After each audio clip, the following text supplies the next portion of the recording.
Hello friends, today we are going to learn routing in Blazor. So let's see how routing is work in Blazor app. I have created one default application from my previous video.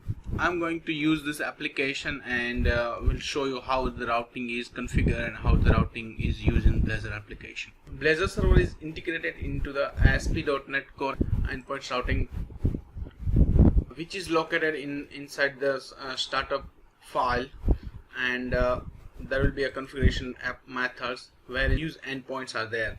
Most typical configuration is to route all requests to Blazor, which act as the host for the server side part of Blazor server app. For the Blazor routings, we have to add the endpoints.map Blazor hub, and for the host, which is like call a fallback. It's a low priority routing matching. When the other routing is not met, that time this fallback map is come into the pictures and it's low priority. So that means fallback route is considered when other routes does not match. This allow the app to use the other controller and page without interfering with the Blazor server app. Okay, so now we talk about routes template. Routes template is like inside the app.razor file. Okay, so here is the router templates, and in the router templates there we have is router view. The route view as runtime, we get all the data from route data, including this parameter and other stuff, and the default layouts. By default layout is right now is the main layout, and which is under the shared the main layout.razor. So you can change as per requirement. Default layout is the main layout, and if any router is not found, like if router is not matched, you can configure your custom not found templates here inside app.razor file.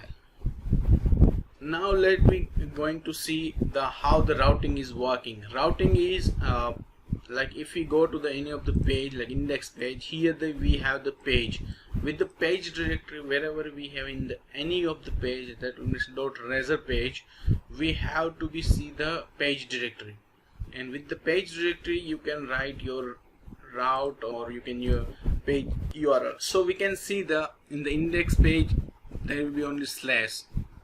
So that means the default route, we can say the default page of the application, home page or index razor page. Now how we can pass the parameter or how we can add the multiple routing for the same page, we can see that. So I'm going to add one more page directory here, and I can write that users slash curly braces and the name. The name is the parameter name. So how we can handle that name, as we see in the last video, that I have created one counter component and I have passed the increment amount 10. So that is the handle by the parameter. So here you can see that code. So code that you can parameters. Okay, so I'm just copying this line, the parameter attributes, and pass it here the code and with the curly braces. Okay, so now you can change here.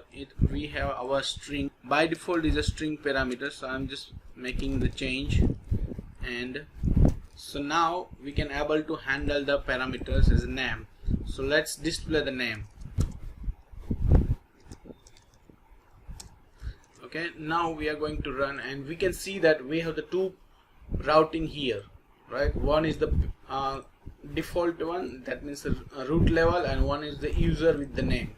So I'm going to run this application and let's see what happened. Okay, so right now his name is blank because we have not passed, and you can see that home. I'm going to pass the users with the name and just hit the enter, and you can see that we can able to get the parameters, whatever the parameters I can write it here. Okay, so and if I remove that, then we'll still on the home page. But if you guys have one thing notice, there will be a like menu highlighted is gone, like user slash culpes. If I'm writing here, you can see that highlighted menu is gone for the home. Why? We can talk more on this video later, but right now we can understand we have achieved the passing the parameters through the routing. There will be like you can pass the parameter like this way. Now how we can handle the constraint on that. Let's say I want to pass the integer, so I can write the integer id and integer. So now I'm going to change the parameter is integer and this is the id. So let me write here is the id and this is the id. Okay, so now I'm going to run it and it will constrain the parameter, it must be an integer. Okay, so user and slash and add I. Okay, so I got the id integer. If I pass something, it's going to be right. That means it's not getting the any routing, so that's they given the default or no match routing template, it's called, like as I show you in the app Razor. There will be a no match, no found, sorry there is nothing at this address, and you see that message, so nothing there in that address, right?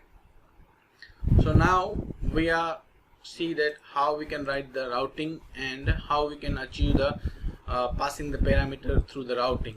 Now let's talk about how we can navigate on to that router. So default we have this left hand menu is nav menu.razor.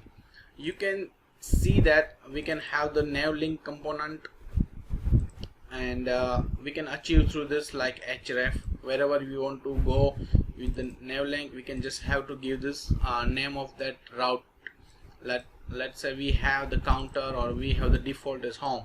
Now I can copy that and just write that another one, the home 2, something like that, and I'm just making that users and 2. Okay, and another thing I was mentioned that like there will be a, I just passed the another routing, that time the highlighted menu is gone because of here you can see that I'm passing the parameter nav match dot all, and here I'm just making the change like a prefix. Okay, so still both thing is working, like if you make all, that means if your entire URL is going to be matched and prefix match, that your URL prefix is just going to match, then it is also selectable. Okay, so now I'm just stop the application and going to run it again. Okay, so here home is selected. Now I'm clicking on see the user of 2 and the ID getting 2 and home 2 is also selected. So that is the way we can achieve to navigate through the nav link component. Okay, so quickly recap what we have learned here. We have seen the how to configure the routing in the startup file, what file is handled, like a fallback host is that like file, the host file is handling this default route Razor pages. Okay, and how we can add the page directory with the route. You can achieve this multiple routing on the same component through the page directory, how to get the parameters, and how to navigate through this nav link controller. So guys, hope you like this video and hope you get some idea how the Blazor route is working. Please subscribe my channel, please provide your comments in comment box. Thank you.